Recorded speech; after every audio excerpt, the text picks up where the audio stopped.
Buenas noches, amigos televidentes, bienvenidos a un programa más de Hablemos Claro.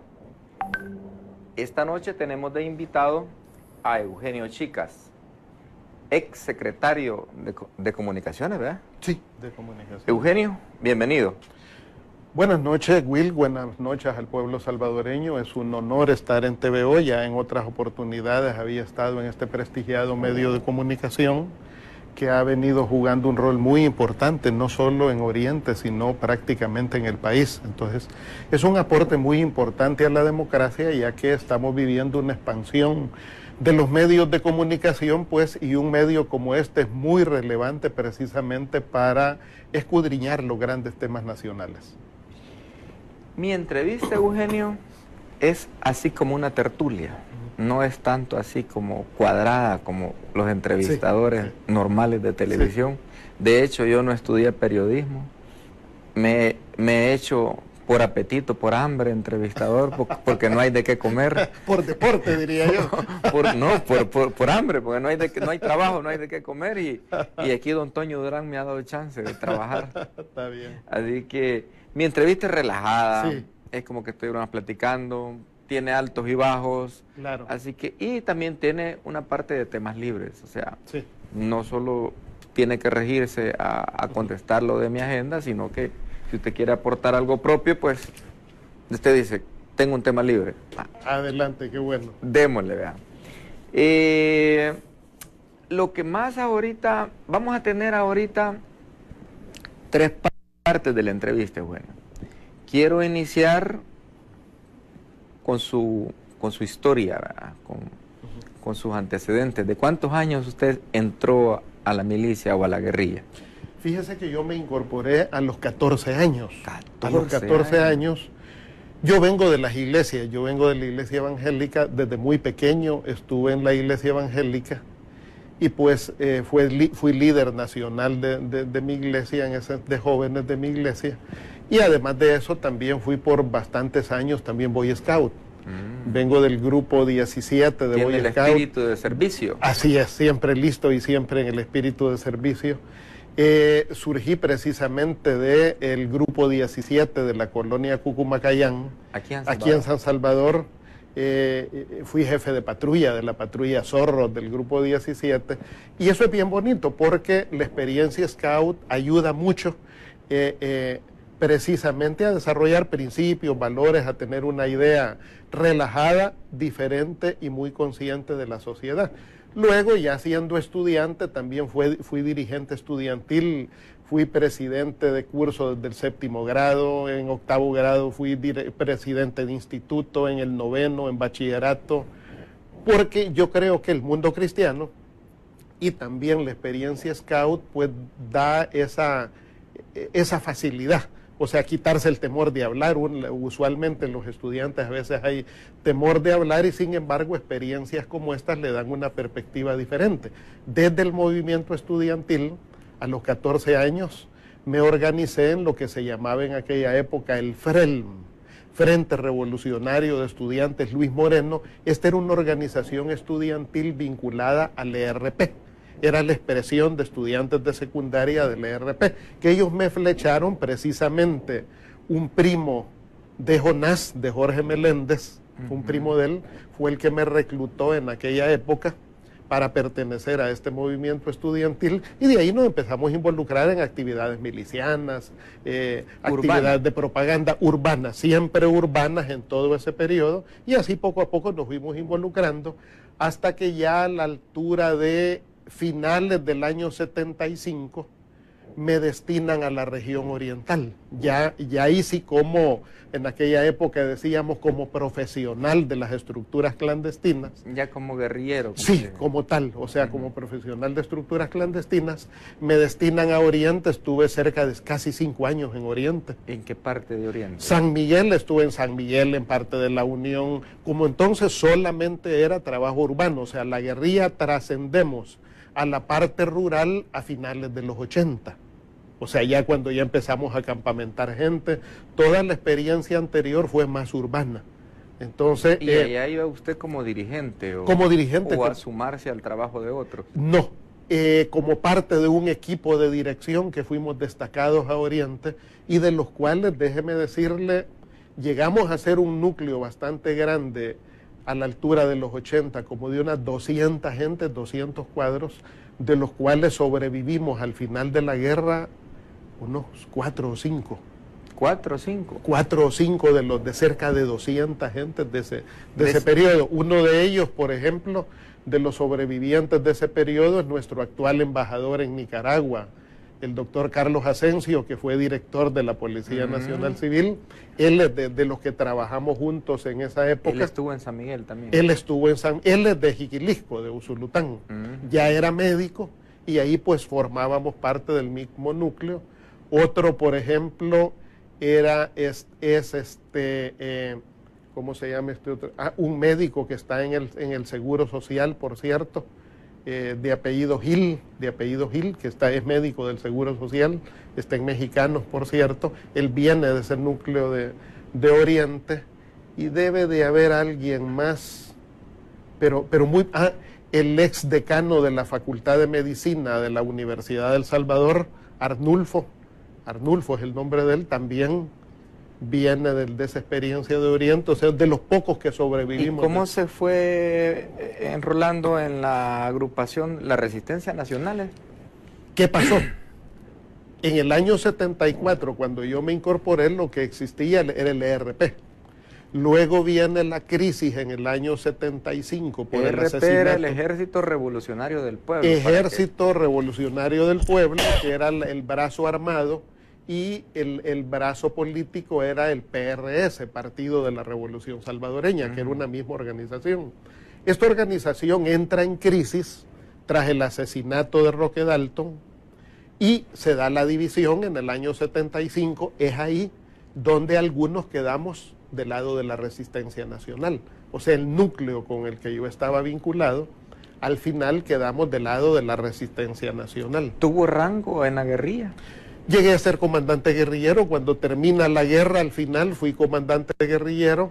Esa fue mi título. Tuve participación también en los acuerdos de paz, en lo que fue la mesa militar de los acuerdos de paz para el tema del cese de fuego, en la parte de México concretamente. Ahí me integré a esa. Cuando fue comandante guerrillero, ¿qué zona le tocó trabajar? Me tocó trabajar, estuve en Guazapa, estuve en Chalatenango, estuve en San Salvador, estuve en Occidente también, en Santa Ana, en la zona de la Gloria. Pero siempre mi mayor zona de operación siempre fue Guazapa y San Salvador. ¿Tiene heridas en combate? 5 veces me hirieron en combate, 5 veces. Tengo una herida en este brazo que entró acá, salió acá sin tocar hueso ni venas, por suerte. Tengo otra acá en este hombro, tengo otra que me perforó el costado.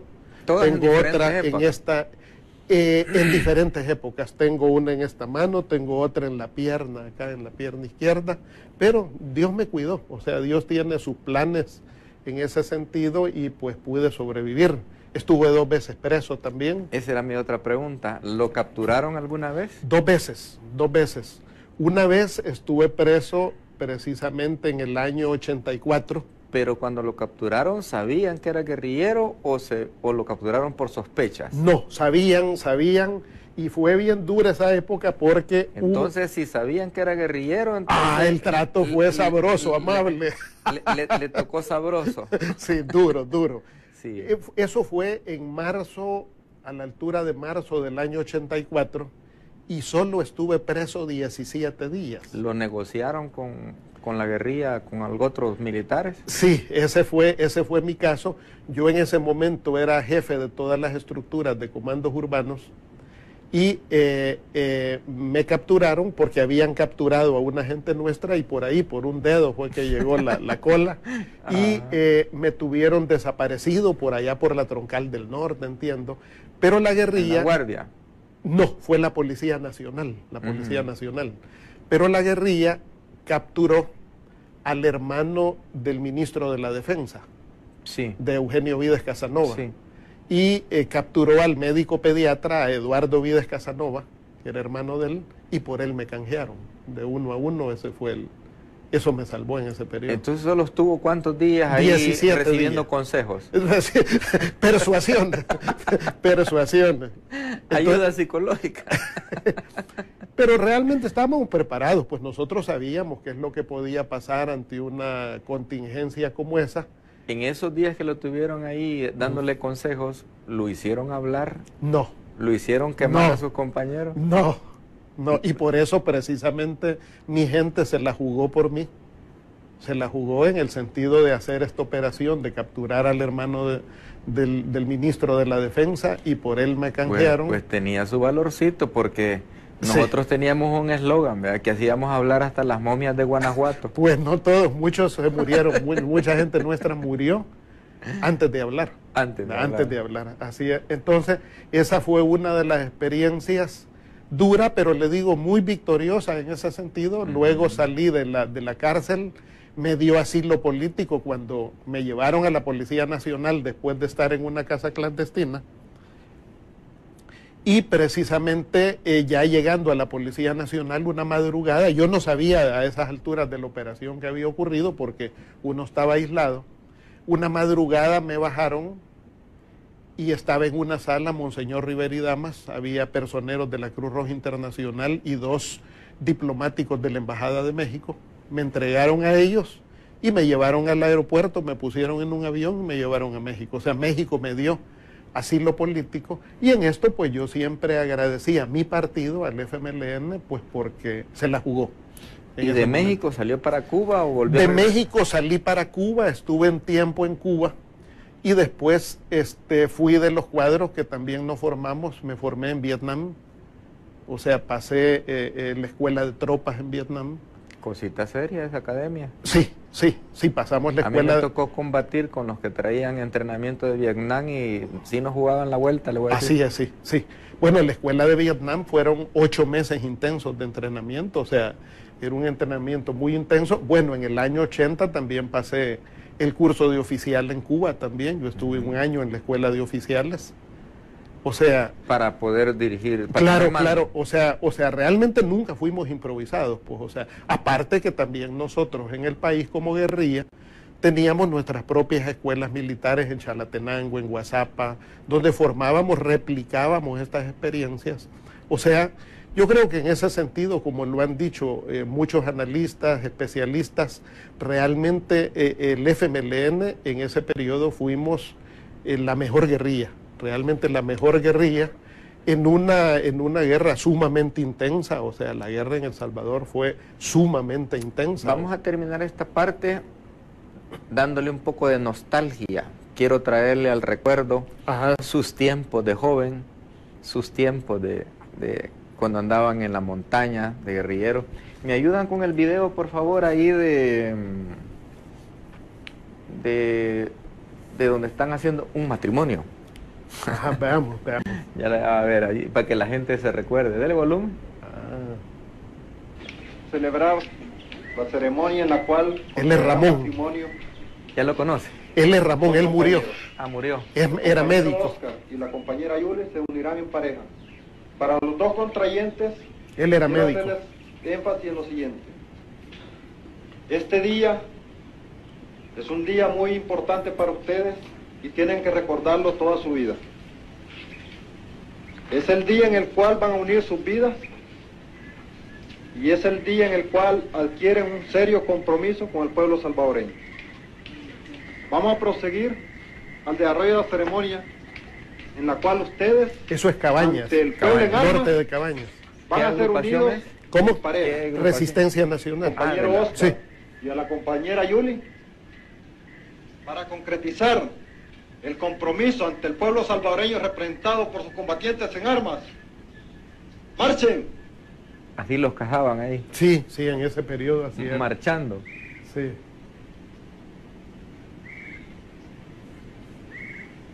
Y de calcetines blancos se cajaba la compa, ¿no? Pero mire, y quizás empezaban porque todavía andan carabinas. Sí, esto es de alrededor del año 82. Por ahí, ¿verdad? 82, por ahí por el 82. Andan M16 con cargadores de 20 Sí, todavía. norte de Cabañas.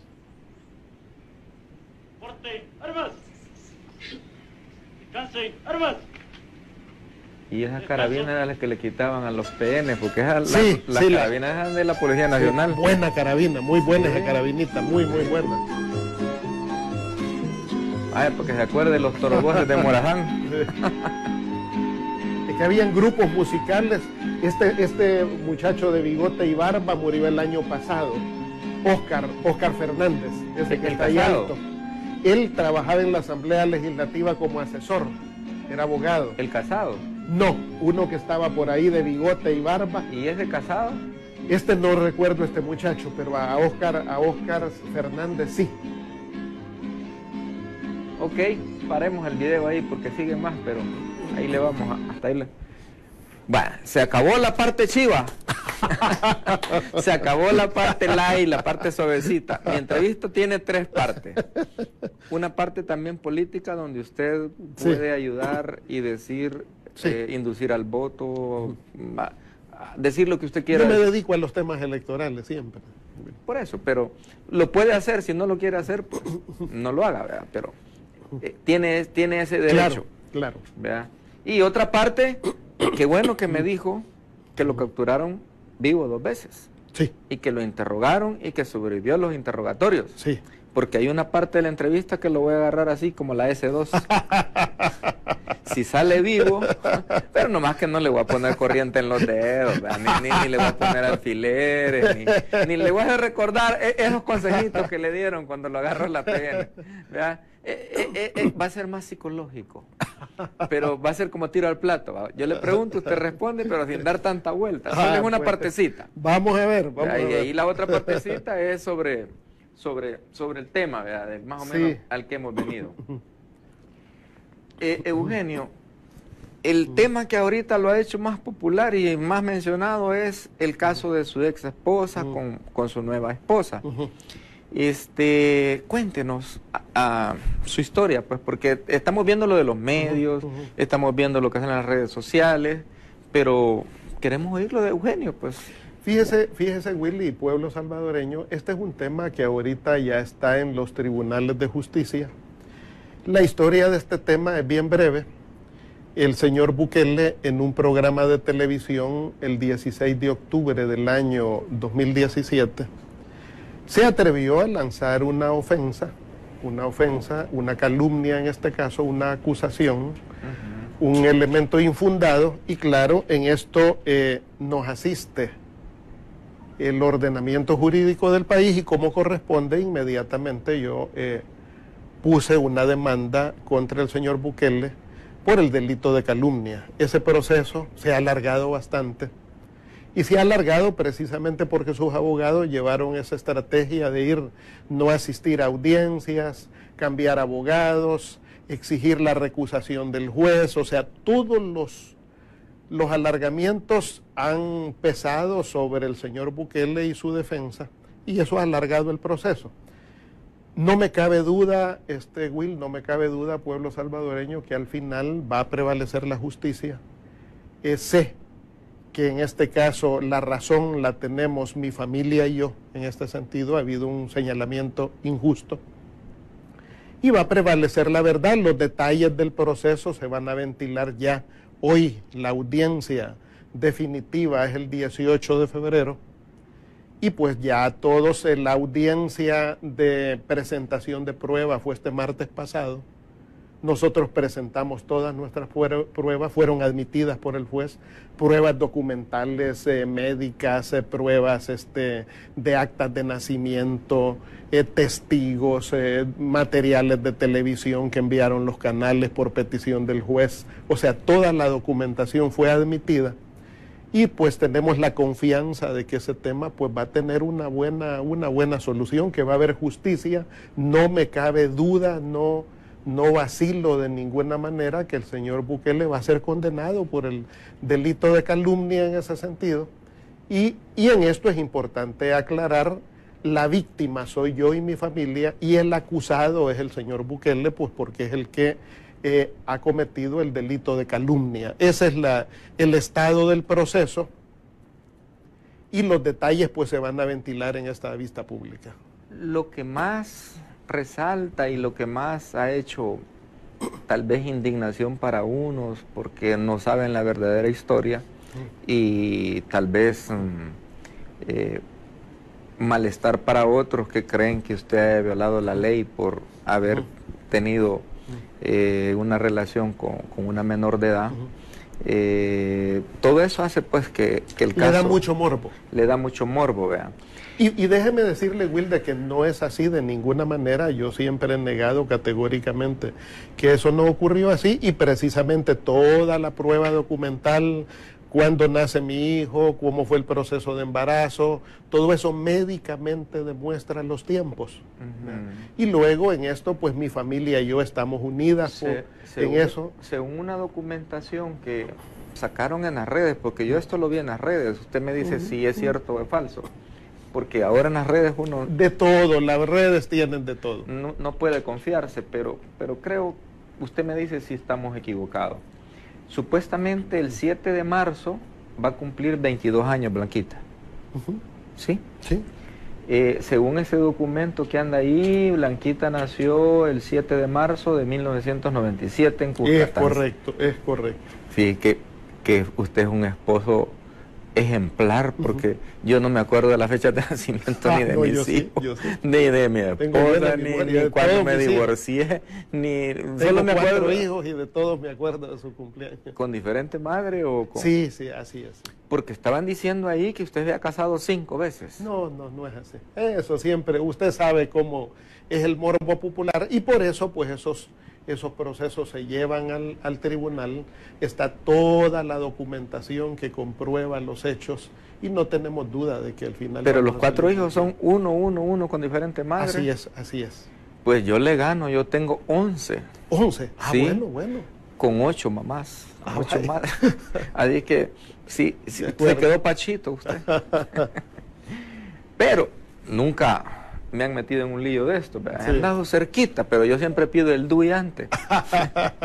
Aquí siempre hemos tenido el DUI a la mano, es nuestro problema. Entonces Blanquita va a cumplir 22 años. Es correcto. El 7 de marzo. Sí. Si las elecciones hubieran sido en marzo, le hubieran caído de cumpleaños. Sí. Vaya, dice que nació en Cuscatancingo, departamento de San Salvador, dice. ¿Es cierto eso? Es correcto. Vaya. Entonces...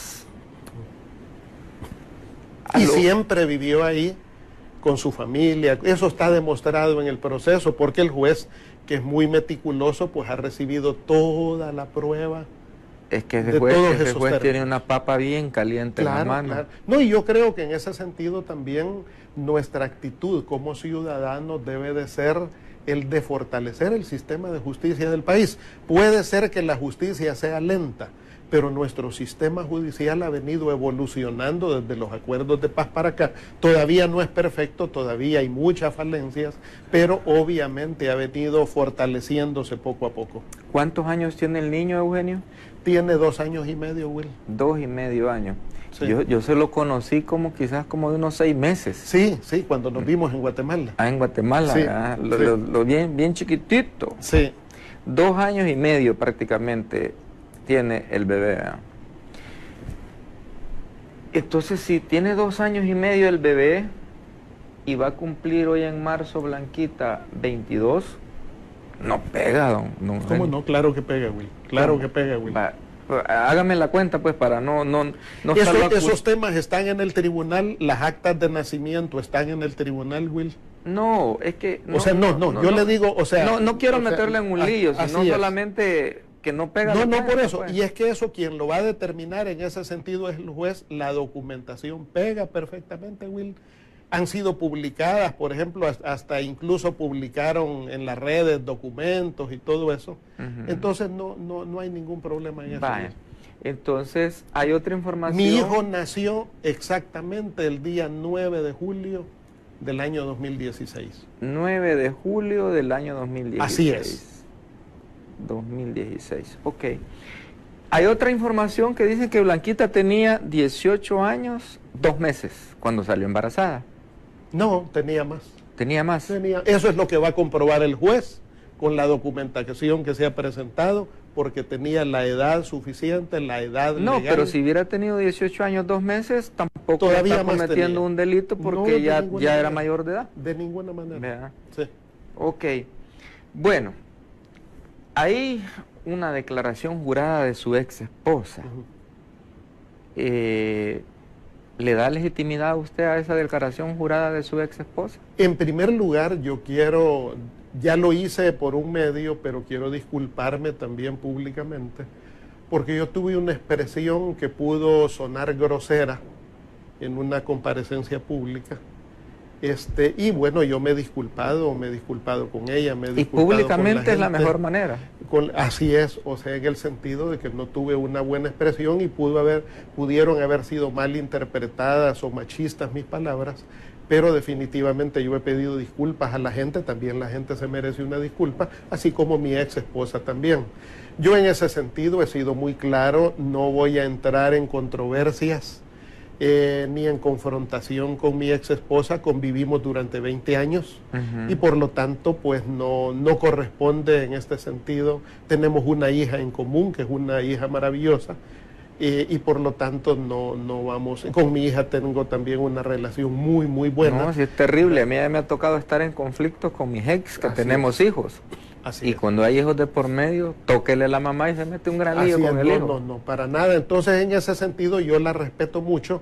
Mi ex esposa es una mujer valiente que viene de la guerra también. ¿Fue combatiente ella? Sí, fue combatiente, aunque nosotros nos conocimos después de la guerra, no nos conocimos durante la guerra, nos conocimos después. ¿De la misma organización No, guerrillera? de una organización diferente. Okay. De una organización diferente. Si no lo Entonces, hubieran casado así como lo casaron a él.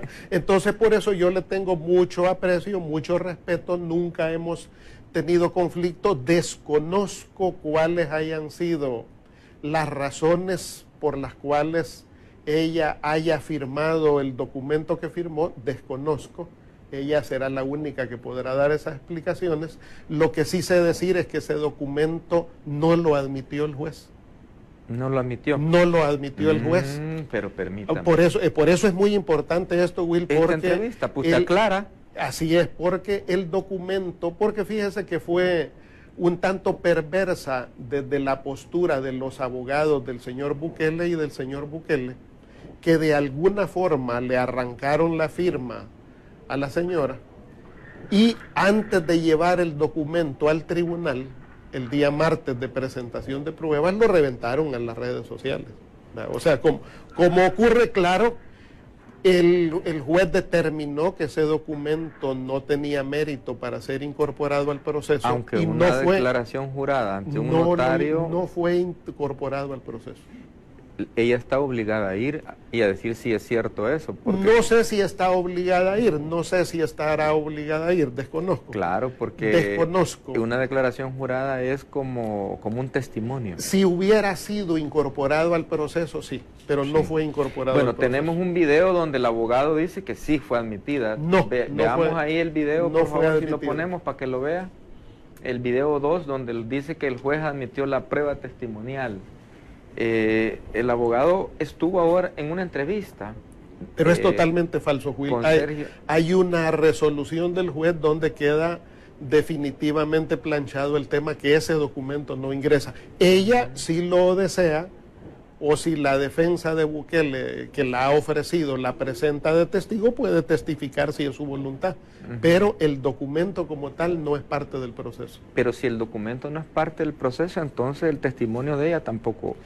Ella puede ser citada, o ella, si es su voluntad y es el interés de la defensa de Bukele, como lo ha expresado, ellos intentarán obviamente llevarla al proceso y es su derecho. ¿Tiene listo el video 2, donde dice que el juez admitió la prueba? El juez admitió la prueba. Pues veámoslo ahí. testimonial. Se le ha convocado para el día 18, que es el día de la vista pública, 18 de febrero, y esta es la mejor disposición, hasta donde tenemos conocimiento, de cumplir con ese mandato judicial. Pero Sí. póngalo de regreso porque no vimos la parte donde dice que sí aceptó el juez la prueba. El juez admitió la prueba testimonial, se le ha convocado para el día 18, que es el día de la vista pública, 18 de febrero, y esta Él es la está mejor hablando de disposición, otra cosa. hasta donde tenemos conocimiento de cumplir con ese mandato judicial. Ok, dejémoslo ahí. O sea, le digo con certeza, porque yo estuve en la audiencia, de que el documento no es parte del proceso. Lo que ella afirmó y lo que ellos dolosamente pusieron en las redes sociales y ha tenido un impacto tremendo, no es parte del proceso. Ellos la han propuesto a ella como testigo. Será prerrogativa de ella si decide ir o no ir al proceso, es un tema que ella lo valorará. Sí, vea. Bueno, eso dijo el juez en ese video 1. Vea. No, el juez, él no es el juez. Perdón, el abogado, Sí. perdón, sí, disculpe. También en el video 1 dice el juez algo ahí, pues que si el abogado, meto la paranoia de los jueces que tengo yo, de los fiscales, que, vea, tal vez ponemos el video 1 donde el abogado de Nayib dice que el señor Chicas tuvo una relación afectiva con Blanquita cuando era menor de edad, y lo dice así directo. Sí, pero eso, estos abogados, usted sabe, No, pero este también se la son puede abogados de llevar esa contraparte. con otra demanda, porque también lo está firmando, como dice. ¿Tenemos listo el video? Va, démosle. Efectivamente, su excónyuge, el señor Chicas, tuvo una relación afectiva y sexual cuando su sobrina y ahijada de ambos era menor de edad. Eso es fundamentalmente el meollo del acta. Y eso cambia totalmente el panorama del proceso, porque ya no existe calumnia, sino que lo que dijo el señor Nayib Bukele realmente está con base a la verdad. El señor que aparece en el video, el señor Pérez Benet, es el defensor del señor Bukele. Su oficio en este caso es a toda costa tratar de liberar al señor Bukele de la calumnia que él hizo el 16 de octubre del año 2017. Es comprensible en el sentido de que ese es su oficio, a él le están pagando para cumplir ese papel. Pero por eso este proceso está ante los tribunales. Ellos no han presentado mayor prueba y se va a ver el día de la audiencia que no tienen mayor elemento de juicio. En ese sentido, nosotros hemos presentado toda la documentación que corresponde, y en este caso el acusado no soy yo. El acusado sigue siendo el señor Bukele, que es el que ha sido demandado por el delito de calumnia, y no solo tiene una demanda mía, pues ese mismo mes va a tener otras vistas públicas también Están en fila por otras varios. agresiones. O sea, el señor Bukele ha tenido esa habilidad, no solo de atacar mujeres en ese sentido, sino de desviar la atención pública y poner a confrontar a otras personas, y él está atrás de todo eso. Pero digo, por eso es importante esperar la audiencia del día 18, en la que le digo, no me cabe la menor duda que el señor Bukele será condenado por calumnia. Pero para aclararle a la gente y para que usted también, como dicen, ante el pueblo, quede con su conciencia limpia y tranquila, en el documento que supuestamente es usted que firmó su ex esposa, dice que usted es padrino de Blanquita. ¿Es cierto eso? ¿Es Esos falso? términos son los que están ante el tribunal. Toda la documentación ha sido presentada ante el tribunal. Por ejemplo, hemos demostrado, por ejemplo, que mi esposa vivió toda su niñez y juventud con sus padres, con su madre. Donde vivieron en casa propia, vivieron en la comunidad lo testifica, está en los lugares donde estudió toda su infancia y su juventud, y salió de su casa hasta que fue mayor de edad. Esos son los términos que están demostrados en el proceso. Pero su ex esposa, o estamos hablando de... No, y son los elementos de juicio que están... Yo no le puedo responder por lo que mi esposa haya escrito o les haya firmado, no.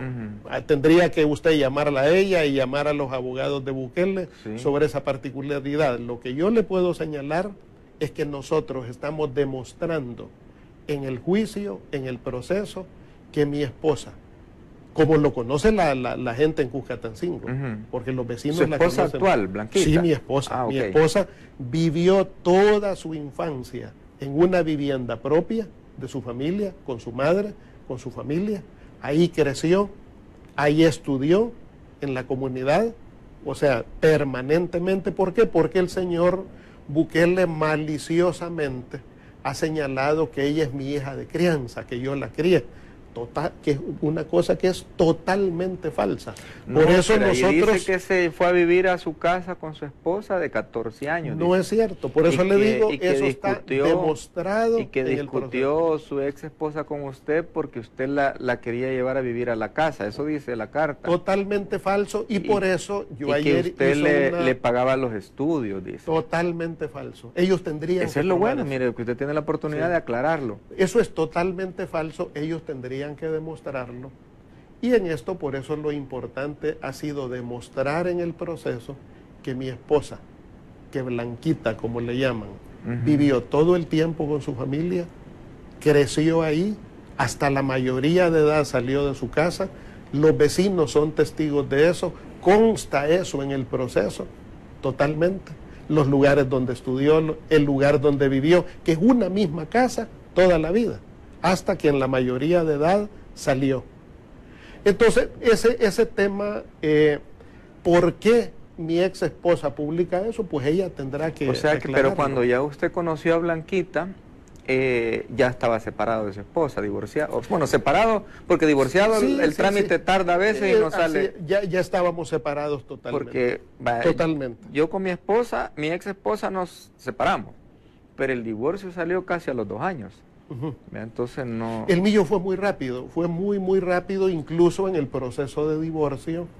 No tuvimos ningún contratiempo con mi ex esposa, ningún contratiempo, ninguno. En 6 meses estaba divorciado. No, sí, en más o menos unos 6 meses, fue muy breve el proceso de divorcio, en buenos términos, no tuvimos, por eso a todos nos ha sorprendido. Sí, porque para que en 6 meses firme, Sí. tiene que haber estado en buenos términos. En buenos términos, incluso cuando el señor Bukele hizo la calumnia, esa versión pública no se conocía, si ese documento lo han firmado el sábado pasado. Ojo, ¿Cree usted que el sábado pasado el abogado dice que eso ya lo tenían de... el documento, ahí está la firma. y la Y es fecha? pública, y la fecha es del sábado pasado. Es del sábado pasado. Entonces, por eso digo, pero esos términos son los que tienen que llegar al proceso. Nosotros hemos podido demostrar y ha sido admitido ya el martes. El señor Bukele está en un grave problema. ¿Cuál es el ¿Por qué problema? razón? Porque no tiene pruebas. No tiene pruebas. Este testigo no... No. Ese testigo es un testigo que tiene su particular... Si decide, por ejemplo, ir a testificar, pues sabremos cómo manejarlo. Mi equipo de abogados no puedo reflejar elementos de estrategia. Claro. Aquí no puedo reflejarlo, o sea, sabremos cómo manejar el tema, pero digo, siempre prevalecerá en este tema un profundo respeto para mi ex esposa. Pero eso de que hoy o ayer, no sé, fueron a la fiscalía, su ex esposa, que siente miedo que usted le haga algo. Yo creo que es prudente en todo caso, por ejemplo, que toda persona que se sienta amenazado, nuestro ordenamiento jurídico está obligado a darle protección. Y en ese sentido, pues merece tener protección. Desde mi punto de vista, ella me conoce, la gente me conoce. Mire, Will, yo fui diputado por 6 años. Sí, me acuerdo. Continuos. Jamás en 6 años yo recibí una crítica pública, un señalamiento público de un tema ético de esta o de cualquier otra naturaleza. Posteriormente estuve 10 años en el Tribunal Supremo Electoral. Sí, 10 años. presidente. Y nunca fui objeto de ninguna crítica, de ningún señalamiento público, Ni auditorías ahí. ni auditoría, no, limpio. Está el sindicato, están trabajadoras, trabajadores. Bueno, tengo una militancia en el partido FMLN y la gente que me conoce sabe que jamás en el partido he sido coordinador adjunto del Frente, miembro de la Comisión Política por muchos años, hasta hoy que me he separado de mi partido, para poder liberar este tema y que mi partido no tenga que asumir ninguna responsabilidad O costo político. o costo político, pues en el medio de una campaña. Y digo, durante toda mi militancia, Will, jamás he sido objeto de señalamiento público, de crítica respecto a una conducta ética con ninguna compañera, con ninguna persona. Por eso digo, A uno lo ampara su vida en ese sentido. ¿Y usted no siente que el partido como que le ha dado la espalda por prácticamente decirle, porque el partido, me consta de que el FMLN a sus aliados, oiga bien, a sus aliados, ya no digamos a sus miembros orgánicos, están con ellos hasta el final? No, mire, en este no le dan tema, la espalda a su gente.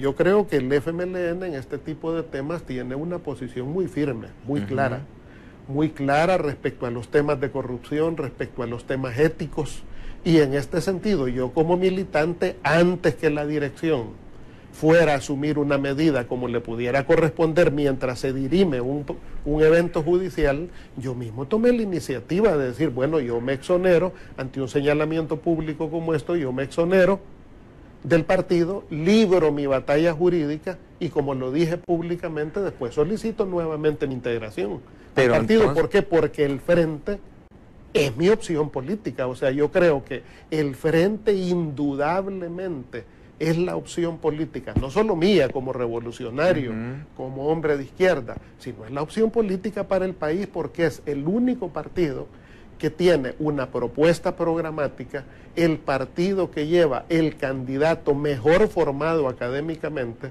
con mayor experiencia en función pública, Hugo Martínez, en ese sentido, con mayor experiencia profesional como tal. Entonces no me cabe duda de que él va a ser un buen presidente, aunque yo hoy por hoy no sea parte del partido, pero reconozco que es la vanguardia política que tiene la capacidad de sacar este país adelante. ¿A usted le gustaría que Arena regresara al poder?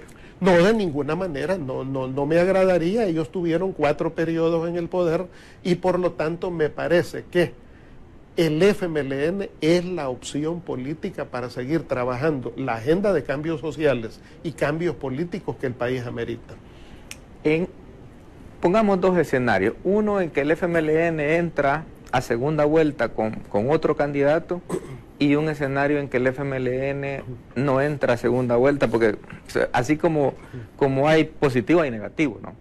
Digamos que si el FMLN no pasara a segunda vuelta y hubiera una segunda vuelta entre Nayib y Arena, ¿por quién votaría usted?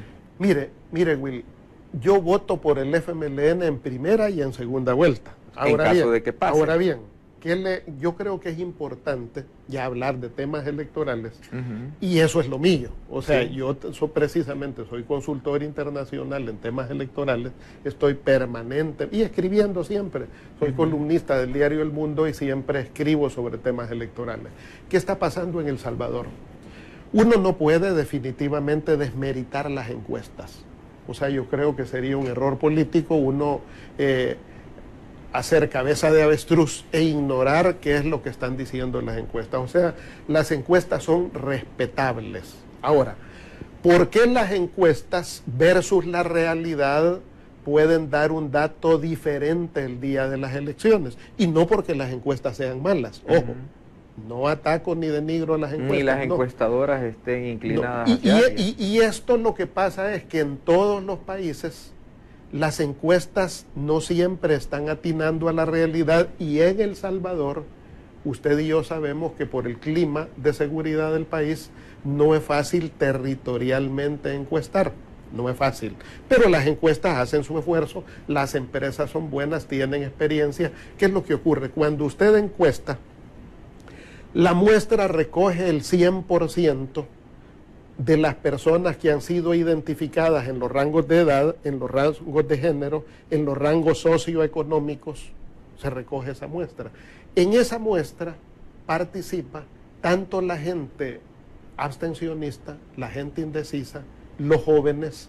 Nuestro país, al igual que todo Centroamérica y América Latina, tiene un problema. Los jóvenes casi no votan, y no es un problema privativo de El Salvador. Yo, con los organismos internacionales con los que trabajo, ese tema le damos seguimiento en México, en Colombia, en Venezuela, en Nicaragua, en Honduras, en todos lados. Los jóvenes no votan, votan muy poco. Entonces, ¿qué es lo que ocurre? Que hay un tercio del electorado, que no participa.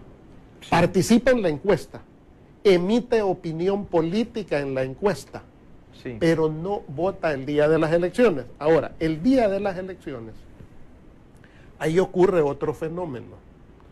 Como se dice, el que tiene más saliva traga más pinol. ¿Qué ocurre el día? Y en esto usted tiene mucha experiencia electoral, territorial, de la concreta. Positiva y negativa. Pero esa experiencia, precisamente la experiencia es lo bueno, lo malo y lo feo. Sí. Esa es la experiencia. Sí. Entonces, ¿qué es lo que ocurre en el marco de la experiencia territorial? Que los partidos con mayor capacidad orgánica son los que tienen más capacidad de defender el voto, de movilizar electores, de persuadir electores el propio día de la elección. Cada quien hace el enamoramiento. Sí, con la gente que ponen ahí afuera de los centros. Y eso ocurre en las elecciones de México, en las elecciones de Guatemala, en las de Honduras, en las de Nicaragua, en las de Costa Rica, en las de Panamá. En Costa Rica, que es un país democráticamente muy reconocido, el día de la elección los partidos andan con su sonido, con las banderas de arriba abajo, entran a los centros de votación. Eso no tiene problema. Es parte de la fiesta cívica en Costa Rica. Entonces le digo, los partidos que tienen más capacidad territorial tienen posibilidad de incidir en esa última recta. Las redes sociales son un instrumento que está creciendo aceleradamente y hay que reconocer y hay que quitarse el sombrero con quienes tienen la capacidad, la experiencia, la habilidad de estarse montando en ese recurso. Pero en un país como el nuestro es un error, no sé si alguien lo está cometiendo, esperaría que no, solo montar campañas en redes sociales. Hay que hacer la triatlón. Hay que moverse por tierra, por aire y por agua. ¿Por qué? Porque las redes sociales son muy importantes, pero todavía no son el 100%, lo serán en países desarrollados. Al señor Trump le dieron un resultado extraordinario, pero ese es un país de primer mundo. En un país como este, el trabajo territorial pesa y es decisivo. Por lo tanto, más allá de la relevancia, del peso, de la importancia que tienen las encuestas, la verdad realmente en una elección como esta solo se puede establecer según los sondeos, contando los votos. Según los sondeos internos de ustedes, si hubiese segunda vuelta, ¿quiénes son los posibles a pasar a una segunda vuelta? Realmente a un partido no le corresponde en esta fase. Esto es como en una batalla. Usted y yo hemos estado en guerra. Sí. Uno en el fragor de la batalla no empieza a discutir con la tropa ninguna retirada. Ese es un tema del jefe. El jefe decide cuándo ordenar retirada. En una batalla como esta no es momento, bueno, y si no pasamos, y si qué vamos a hacer. Ya la dirección del partido tendrá sus escenarios, y son escenarios que los estudiará y los valorará. ¿Qué líneas habrán? En primer lugar, a mí me parece, en mi cálculo, yo que sigo temas electorales, va a haber segunda elección. En mi cálculo hay segunda elección. ¿Y a quiénes ven esa segunda? No, eso es lo que ya vamos a ver. ¿Por qué le digo? Porque esa realidad no se puede estudiar solo con la respetable proyección de las encuestas y el estudio de redes sociales, sino que eso amerita pasar por el crisol del trabajo territorial y por la expresión de lo que ocurra el día de la elección contando votos. Ya tendremos tiempo al siguiente día de la elección para ver cuáles son los escenarios y qué líneas y qué tareas habrá que afrontar. En ese tema, pues, ahorita ya estamos, ¿qué? A 9, ¿cuánto? 9 días de las elecciones. Ya casi, encima. Ya estamos cerquita. ¿Cuándo es el último día para hacer campaña? 3 días antes de la elección, déjeme decir que el día 31 a la medianoche, el 30 a la medianoche. 30 a la medianoche. Sí, sí. Bueno, ya saben, no me van a el pasar 30 a las 12 de la noche. Una multa. Hay que, por eso es que para que le diga esto, que están aquí, que los que ponen los anuncios, porque a mí se me olvida, al 30 a la medianoche, ni un anuncio, si no me va a clavar el tribunal una multa a mí. ¿Verdad? Entonces, el 30 a la medianoche. A la medianoche, sí. Inicia porque el el 31, el 1 y el 2, y el día 3 es la elección. Y esa cosa de, ¿cómo le llaman? La ley seca. Bueno, la ley seca, este es un tema bien interesante porque ya hay varios países, bueno, ya Costa Rica ya levantó la ley seca, ya no... Ya. ¿Por qué? Porque la vida, yo creo que ese es un tema que debe de irse ya replanteando a estas alturas. ¿Qué es lo que ocurre? Y este es un tema que yo no sé, habrá que pedirle opinión al señor Calleja también, porque el fenómeno que hay es que cuando viene una elección, cuando más venden licor precisamente es en los días previos a la elección. Acapara a la gente. Claro, y está prohibido no solo la venta, está prohibido el consumo. O sea, no solo es la venta, pero el tema es cultural en ese sentido y yo creo que a estas alturas también, yo personalmente creo que es obsoleta esa ley seca. Yo personalmente creo, aunque yo no tengo por hábito el consumo, pero pues me parece que lo que ocurre es que esas prohibiciones, como pasó con Al Capone en los años 20, cuando hay prohibiciones es cuando más se estimula el consumo. Pero ahí le estarían violando el derecho al voto a los bolitos. Entonces, hay países que ya decidieron levantar la ley seca en ese sentido, pero creo que es un tema legislativo que se debe de estudiar, analizar, porque lo que se debe de analizar es que realmente es poco efectiva. ¿Por qué? Porque la gente compra el licor, se lo lleva a su casa y al final unos consumen por la alegría y otros consumen por la tristeza, pero que consumen. Vamos a ir a una pausa comercial, Eugenio, y al regresar vamos a entrar en la parte light, suavecita. Porque tenía un cuestionario de preguntas, de tiro al plato, pero como usted no quiere prácticamente decir nada sobre lo que su ex esposa declaró y le respeto. Sí. Entonces me voy a quedar con las ganas de hacerle estas preguntas de la S2. Así que tenía unas preguntitas aquí, pero solo eran como 4, no eran muchas. Amigos, no nos cambie, regresamos después de la pausa comercial.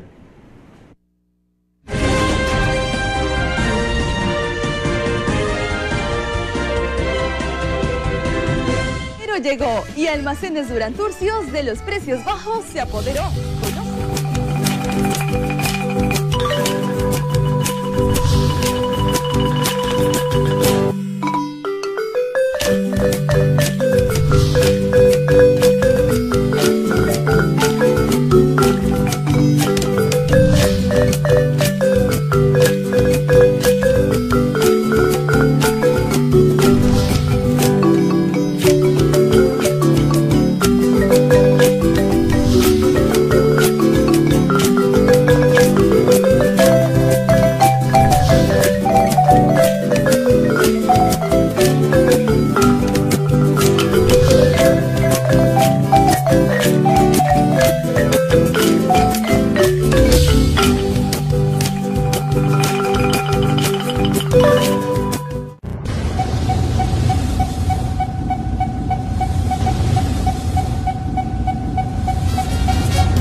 Gracias amigos por continuar en sintonía de TVO Canal 23 de su entrevista Hablemos Claro. Bueno, Eugenio, vamos a guardar los papeles porque ya el tiro al plato no me salió, porque usted no quiere hablar de lo que publicó o firmó su ex esposa, y lo voy a respetar. Hoy vamos a entrar de lo que usted sabe y de lo que yo sé poco, de lo político, de las campañas. ¿Cómo ve usted el plan de gobierno que presentó Carlos Callejas? Mire, realmente el mejor plan de gobierno que hasta hoy se ha presentado es el de Hugo Martínez. Es más integral. De hecho, bueno, quien estuvo al frente de ese plan de gobierno fue Gerson, que tiene una experiencia y además está haciendo equipo con Hugo. Entonces yo le puedo asegurar que con la experiencia política del frente y con la continuidad ya de 2 gobiernos, hay la capacidad como para distinguir dónde están las falencias más importantes en este momento. Creo que en ese sentido, por ejemplo, hay que profundizar el tema de seguridad, es un tema que también usted domina mucho, y además de los temas políticos, usted tiene experiencia.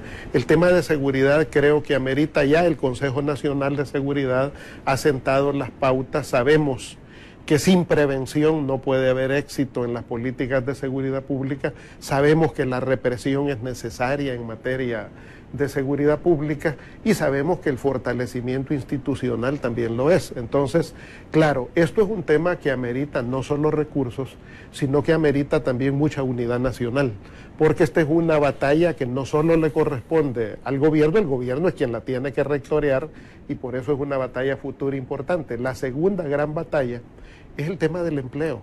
Efectivamente, el tema económico, fortalecer la economía del país es un gran reto. Y esto, por ejemplo, lo que se ha presentado del esquema de fortalecimiento de las micro y las pequeñas empresas es fundamental, porque quienes generan la mayoría de empleo en este país es la mediana, la micro y la pequeña empresa. ¿Y no cree, Eugenio, que la tregua que se firmó y que no se firmó y que en el periodo de Funes pueda estar afectando en el tema de creer el tema de seguridad a Hugo Martínez? A estas alturas no, porque el presidente Sánchez Serén siempre fue muy claro, muy firme en distanciarse de cualquier mecanismo de diálogo, de entendimiento, de negocio con grupos criminales. O sea, si hubiera aplicado la ley cuando era comandante allá en Chalate, el presidente, creo que ya no hubieran pandillas. Sí. No, lo que pasa es que este es un tema social complejo. Un tema social muy complejo que amerita esa combinación de reprimir precisamente, pero la prevención juega un papel fundamental en ese sentido. La reinserción también es muy importante, pero insisto, el presidente Sánchez Serén y el partido FMLN ha sido muy firme en el sentido de que no debe de haber diálogo. Yo creo que fue un error como se manejó en el gobierno de Funes, era nuestro gobierno también, no podemos decir solo, aunque nunca estuvimos de acuerdo con esa política de Funes, pero era nuestro gobierno. Pero no ustedes podemos mantienen al mismo ministro que anduvo en esa cosa, que es Munguía Payés. Sí, pero tiene funciones distintas, el tema de la defensa nacional, y en definitiva no era el ministro el que decidía las políticas, o sea, una política de esa naturaleza la decide un presidente. ¿Verdad? Ok. ¿Cree usted en la promesa o en la propuesta de Carlos Callejas que empleo para todos o mínimo 300,000 empleos? Mire, fíjese que esa fue exactamente la propuesta de don Armando Calderón Sol. Exactamente. La campaña de don Armando Calderón Sol en aquellos tiempos fue precisamente el tema del empleo. O sea, Arena no pudo resolver ese tema y definitivamente creo que solo el FMLN tiene la capacidad, la posibilidad de poder articular a las micro, pequeñas, medianas empresas, que es realmente la verdadera fuerza económica nacional. Bueno, hoy, por ejemplo, el país se ha fortalecido turísticamente, o sea, en turismo hemos crecido, el turismo ha crecido el 4% este año, la industria de la construcción está creciendo arriba del 5%, o sea, la economía realmente está despegando. Los líos que hubieron, por ejemplo, hace unos meses de las dificultades de las finanzas públicas del Estado, era más un problema de acuerdos políticos. Hoy hemos visto cómo las calificadoras de riesgo han mejorado la calificación del país. ¿Por qué? Porque quedó demostrado que el tema era de la capacidad de acuerdos políticos. Entonces, en ese sentido, yo creo que Arena ya estuvo en esa oportunidad con Armando Calderón Solo ofreciendo lo mismo, no lo pudo hacer, y en este caso el FMLN tiene la fuerza política suficiente. Hugo Martínez tiene la experiencia necesaria como para poder liderar el esfuerzo nacional por generar más empleo. ¿Qué está haciendo Hugo en el territorio ahorita? Bueno, Hugo, esta semana, por lo que yo estuve viendo en las noticias, aunque yo estoy aparte del partido, distanciado del partido, pues sigo paso a paso en las noticias lo que están haciendo. Esta semana, por ejemplo, estuve en Morazán, ha estado metido en los territorios, tuvo un encuentro con líderes gremiales, por ejemplo, tuvo un encuentro con excombatientes también. O sea, Hugo realmente está pateando el terreno, comprometiéndose con la gente. Es un muchacho, digo muchacho porque es una generación nueva que se pudo formar. Hugo, por ejemplo, en este caso, no solo es un buen ingeniero agrónomo, tiene una maestría en Francia, es una persona muy calificada. ¿Y Hugo fue combatiente, fue guerrillero? Hugo fue guerrillero en la fase última de él siendo estudiante, porque yo lo conocí todavía en una fase, lo conocí porque era un líder estudiantil en el contexto de la ofensiva del 89, él entiendo que tuvo participación, pero era un muchacho muy joven en esa época, pero sí viene de las filas del FMLN, pero digamos que su mayor aporte ha sido después que él se formó, y se formó muy bien como profesional. Él es ingeniero agrónomo de la Universidad del Salvador, estuvo en varias instituciones internacionales también, luego se fue a formar a Francia, bueno, ha sido 2 veces canciller, ha sido diputado, ha estado al frente del SICA, realmente tiene formación. ¿A qué organización guerrillera? De la FPL, él viene de la FPL.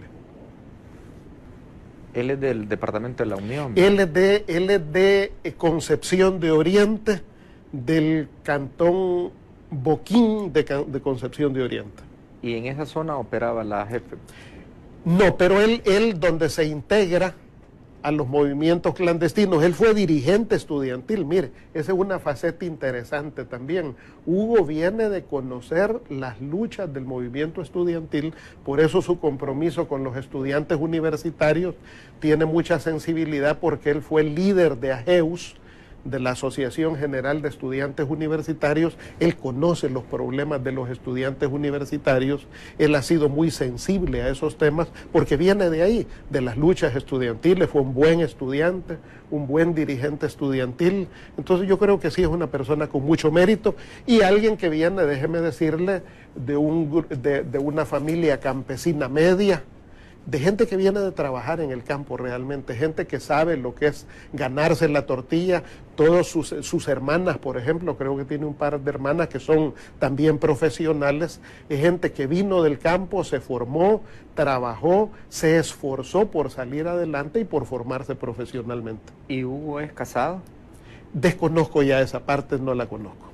Porque no lo he visto acompañado. Sí, pero no desconozco. Lo acompaña esa parte. solo la vicepresidenta. Sé que tiene 2 hijos, tiene 2 hijos, dos muchachos. A uno de ellos lo conozco de vista, que es un experto en temas de comunicaciones, de cámaras, de cosas de esas, que por cierto lo acompaña en la campaña. O sea, sus hijos son muy comprometidos con él. Sí, porque lo he visto. A Carlos Calleja se le ve poco con la esposa también, se le ve más con la candidata a vicepresidenta. Y a Hugo se le ve bastante más también con la... Así, él es muy comprometido con su fórmula, con la compañera Karina Sosa, que es una mujer muy luchadora también, una mujer formada profesionalmente, una nueva generación, porque esta sí es una muchacha joven que no viene del conflicto armado, pero sí una persona que viene desde abajo, de una clase media, evangélica, por cierto, cristiana evangélica, conozco esa faceta de su vida, y una persona que ha sido muy comprometida con los intereses de las mujeres en el país. Eugenio, después de gobernar 10 años el FMLN, ¿por qué el pueblo salvadoreño debería darle una tercera oportunidad? Yo creo que el FMLN ha sido el precursor de una agenda social que ha permitido atender temas que por decenios estuvieron en abandono en el país. No solo el tema de la salud, por ejemplo, hoy el país tiene una nueva agenda social en materia de salud. Por ejemplo, hemos visto el nuevo Hospital de la Mujer, está en ruta el Hospital Rosales, un nuevo Hospital Rosales, está proyectado el Hospital de la Región Norte, el Hospital del Seguro Social en San Miguel. Luego, en materia educativa, por ejemplo, hay programas muy importantes, no solo un niño, una niña, una computadora, que es un programa muy laureado que se va fortaleciendo, sino también en materia educativa el paquete escolar ha sido fundamental, no solo para dignificar, sino para ubicar en condición de igualdad, de ventaja a los niños y niñas más humildes del país. Hoy el programa de reciclaje magisterial es fundamental, por ejemplo, en el sentido de actualizar el nivel de formación del magisterio, porque en definitiva, en la medida que nuestros maestros y maestras se actualicen en la formación, en esa medida vamos a tener nuevas generaciones mejor formadas en el país. Entonces, por lo tanto, yo creo que la agenda social del FMLN debe de profundizarse en el país, debe de ampliarse y por lo tanto una oportunidad para seguir gobernando el país sería la oportunidad misma para que la sociedad salvadoreña permita profundizar esa agenda social, continuar la labor en materia de seguridad pública, que en eso, Will, si bien el tema de seguridad siempre es crítico, pero hay que señalar, como lo ha dicho Naciones Unidas, en el año 2015, dice Naciones Unidas, en El Salvador ocurrían 104 asesinatos por 100.000 habitantes, dice Naciones Unidas. Sí. En el año 2016 eso bajó a 81. En el año 2017 eso bajó a 60.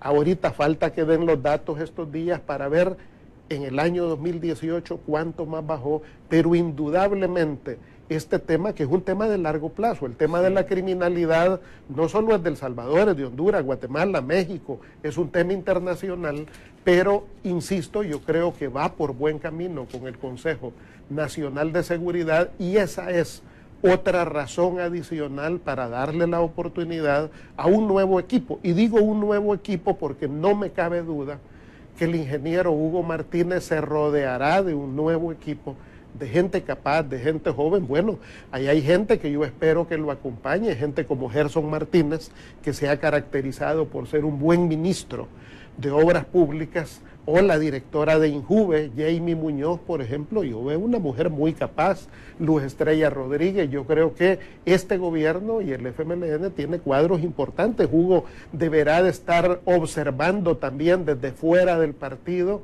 qué perfiles, qué liderazgo. Es el ministro de Hacienda, por ejemplo. Es un hombre joven, un hombre muy capaz, que me parece que debería de seguir jugando un buen papel en un próximo gobierno. Y es orgánico del Ministerio de Hacienda, ¿no? Así es, un hombre muy capaz.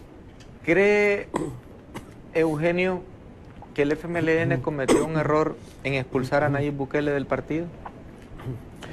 No, yo creo que no fue un error. Yo creo que no fue un error porque yo creo que el señor Bukele se desubicó de en qué partido estaba. O sea, este partido, Will, es un partido muy sólido, muy firme, tenemos una trayectoria muy clara y una trayectoria en la cual nosotros no nos guiamos necesariamente por tendencias mediáticas, sino por principios y valores como partido. Pero si él hubiese sido candidato y ustedes no estuvieran como más tranquilos de poder ganar un tercer periodo. Bueno, ahí hay un dicho popular que dice, si mi abuelita tuviera ruedas sería bicicleta, pues, o sea, y como no tiene ruedas y no está mi abuelita, pues tampoco es bicicleta.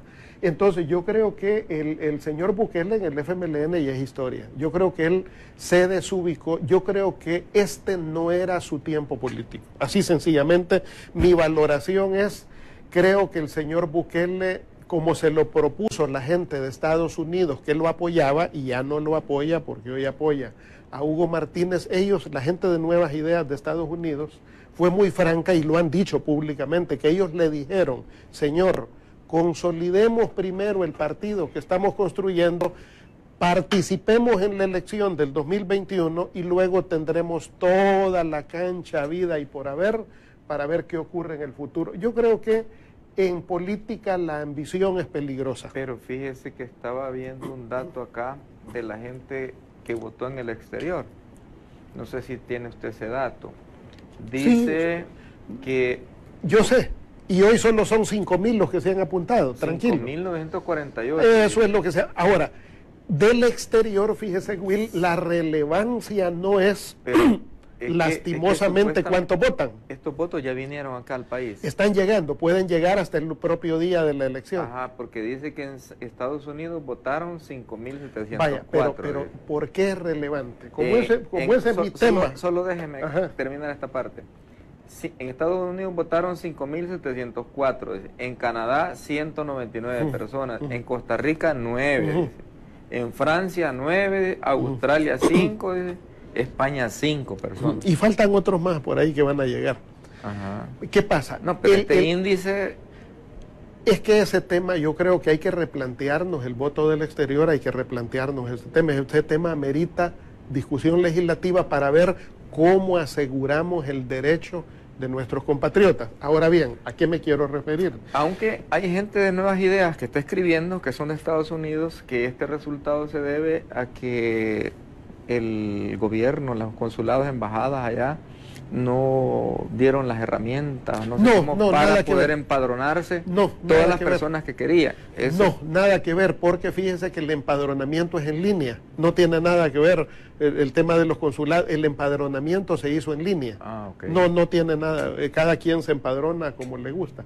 Lo que pasa es, la relevancia del exterior tiene que ver no tanto con el peso de los que votan, sino con la incidencia de los que viven en el exterior e inducen a su familia por quien votar. ¿Qué es lo que pasa? Los residentes en el exterior tienen una relación muy estrecha con su familia y su opinión pesa. Ellos orientan a su familia y su familia, que en muchos casos depende de ellos económicamente, y depende afectivamente porque nosotros somos un país que tiene una diáspora bien grande, 1/3 de nuestra población vive en el exterior y hoy con las facilidades de la comunicación, la relevancia en ese caso es que muchas de esas personas del exterior no tienen la oportunidad de votar, pero sí tienen la oportunidad de decirle a su familia por quién votar. Entonces, por lo tanto, no es inoficiosa, es pertinente la campaña de los partidos con la comunidad en el exterior, porque esa gente incide en la llamada telefónica. ¿Cuántos le harán caso? ¿Quiénes no? Pues eso la vida lo dirá al final cuando se cuenten los votos. Me están escribiendo en las redes que le pregunte, en las redes le van a preguntar, yo lo la transmito, que por qué su partido o su gobierno respalda a Maduro, dice. Mire, este es un tema que tiene que ver con lo siguiente. Bueno, es un tema que el gobierno lo debe de responder, pero yo como militante de izquierda creo de que el gobierno ha hecho correctamente en reconocer al señor Maduro, porque y yo participé como observador internacional en esas elecciones, junto a otros salvadoreños reconocidos, participamos como observadores en esas elecciones. Y fue una elección transparente, limpia. Cuando se eligió el señor Maduro, participó la oposición y ganó el señor Maduro. En este caso, yo creo que es obligación de cualquier gobierno, como lo ha hecho Naciones Unidas, que Naciones Unidas a quien reconoce es a Nicolás Maduro, Naciones Unidas. Ya uno entiende que el interés de Estados Unidos ya hace ratos ha sido darle vuelta a ese gobierno. A excepción, por ejemplo, hoy estaba revisando aquí, el senador Bernie Sanders, esta mañana a las 7 de la mañana. ¿Es republicano o demócrata? El demócrata Bernie Sanders señaló hoy que Estados Unidos no apoya a los golpistas en Venezuela porque Estados Unidos tiene una trayectoria de apoyar a golpistas y que Estados Unidos tiene en este caso que respetar la institucionalidad en Venezuela. Entonces yo creo que este gobierno, el presidente Sánchez Serén, siempre ha sido muy coherente en respaldar los procesos de diálogo. En este caso, por ejemplo, hoy el presidente Maduro en Venezuela invitó al presidente de la Asamblea Nacional, a este señor que él solo se ha querido erigir presidente, a un diálogo. Yo creo que eso es constructivo, eso es positivo. La Unión Europea, por ejemplo, ha animado a crear un grupo de países donde está principalmente España, donde está Italia, está Francia, está Portugal, que están instando también a un mecanismo de diálogo como debe de ocurrir, y este gobierno, el gobierno de El Salvador, siempre en la experiencia de El Salvador, que ha sido de diálogo y negociación, siempre fue de la idea que en un conflicto como el de Venezuela no debe de haber violencia, no debe de haber golpes, lo que debe de haber es diálogo. Y precisamente el señor Rodríguez Zapatero, expresidente de España, junto a Leonel Fernández de República Dominicana y Martín Torrijos de Panamá, están en una iniciativa de diálogo buscando acercar a las partes para que se puedan entender. Entonces yo creo que es correcta la posición de nuestro gobierno, del gobierno de El Salvador, de respetar, de reconocer la institucionalidad en Venezuela tal cual lo ha hecho Naciones Unidas. O sea, el legítimo presidente electo es Nicolás Maduro, y si alguien quiere que eso cambie, bueno, sométase a elecciones, que haya diálogo. O sea, sí, mediante el diálogo podrán encontrar soluciones pacíficas a ese conflicto. Ya vamos casi terminando la entrevista, pero también se me olvidó decirle que en la parte de la entrevista tenemos una parte humorística. Ah, bueno. Una parte humorística. Yo veo de que cuando el estilo de gobierno que tuvieron en los 20 años de Arena, y que se han visto tantas cosas, se ve el reflejo en las encuestas, pero el gobierno de ustedes no lo veo tan plagado de corrupción, pero lo veo en tercer lugar en las encuestas. ¿A qué cree que se debe, Eugenio? Bueno, por eso calificaba en el sentido que no necesariamente las encuestas son el mejor parámetro para en definitiva establecer la realidad el día de la elección. Yo creo que el país ha tenido importantes retos. Yo creo, y lo dije en una entrevista del diario El Mundo recientemente, yo señalaba de que, por ejemplo, yo creo que nosotros como gobierno debimos de haber invertido más en comunicación. Sí. Y yo le digo, y yo se lo puedo señalar. ¿En comunicación o en publicidad? En comunicación, no necesariamente en publicidad. Comunicación es comprar frecuencias de radio. No, comunicación es hacer llegar a la gente información. Pues o sea, a través de es una obligación del gobierno comunicar, informar. Eso se hace de distintas maneras. Sí. Por ejemplo, en los gobiernos, por ejemplo, en el periodo del expresidente Saca, los gastos de comunicaciones rondaron los 30 millones de dólares en un ejercicio anual. ¿30 millones de dólares? 30 millones de dólares. ¿En qué medida? En el gobierno del expresidente Saca. ¿En qué lo gastó? En comunicaciones, en publicidad, en propaganda, en todo ese rubro. ¿Y Funes en el periodo rondó los 14 millones. En este gobierno, en ejercicios anuales, nunca pasó de 4 millones de dólares. Nunca pasó de 4. ¿Será eso que le esté pasando a la factura? Eso incide, yo creo que eso incide. Yo creo que esa parte de la comunicación es importante. Y la otra, le digo, no necesariamente las encuestas reflejan la realidad territorial que se va a expresar el día de la elección, y eso lo hemos venido viendo en diferentes países. Lo vimos en Costa Rica, en la última elección. Aquí me están fregando, miren, en las redes. Will, estás bien suavecito, ya te durmió Eugenio. Me dice. No acepte provocaciones. Bueno, me está poniendo un WhatsApp el vigilante ahorita ahí, que dice que está su ex esposa y que quiere pasar a la entrevista. ¿La pasamos? Usted tiene que valorar eso. No, si usted me autoriza, la paso. No creo que sea pertinente, yo la respeto mucho a ella, siempre. Esa era la parte humorística. Esa era la parte humorística. Quería verle que tanto miedo le tiene. Ya le dije, pues, rojito, preocupado. Tomó agua. ¿Dónde sale el elefante? Tomó agua. Entonces... Bien hecho. Cayó en la S2. Mire, Blanquita también está, pero afligida, Blanquita. Aquí tenemos a Blanquita en el estudio también acompañando a su esposo. Bueno, en las redes preguntan muchas cosas. Para cerrar la entrevista, Eugenio, ya terminamos la parte humorística. ¿Le gustó? Me gustó. Bien hecho. Lo vi rojito, lo vi, no es de plano que lo vi que días. Pero pálido no me vio. No, rojito pálido es la aprensión. Pálido es que tiene miedo.